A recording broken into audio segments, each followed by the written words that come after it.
Now I want to say just a couple of words about the SQL Server Mystique. I always talk about this anytime I train in a SQL Server environment. For whatever reason, there is a mystique out there about SQL Server. I see it with students everywhere that this is somehow insurmountable. This is just really extremely difficult, hard to get your hands around and so forth, and it's really not. SQL's not that difficult. What it is, though, is abstract for a lot of people. Many people grow up in computers working on things like Excel or Word or those kinds of applications, Outlook, and they're used to seeing their data, and they always see it the same way. And with a database, any kind of database, not just SQL Server, your data kind of goes away from you. You put it into a screen and it disappears, and you don't know what happened to it. Then later you see it grouped in with other data, or you see it in different formats. You just see the last name, first name, and other times you see the last name and an employee ID number and a salary and so forth. The data always seems to look different.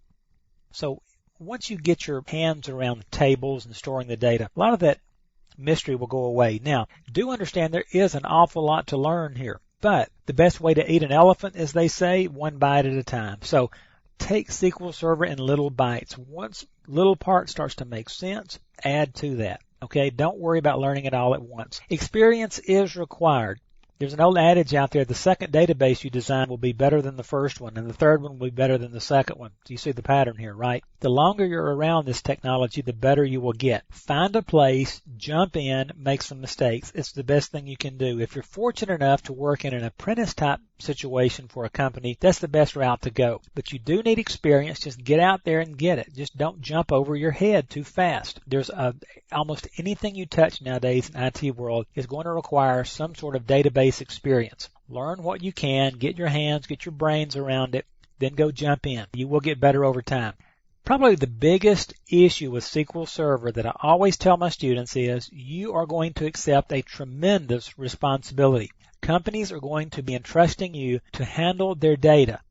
Now, this is more valuable than any other single asset they have because you can't put a price tag on the data and you can't operate the business without that data. So as you learn SQL Server, you want to make sure that you understand what's going on with it, how you maintain it, how you administer it properly, and so forth. So again, don't let this mystique be an issue with you. Let's deal with this right now. Just simply take this step at a time, learn it, and don't let other DBAs intimidate you or make you feel stupid. We've all been stupid. We're all still stupid, just on different subjects. So just kind of take it a step at a time, okay?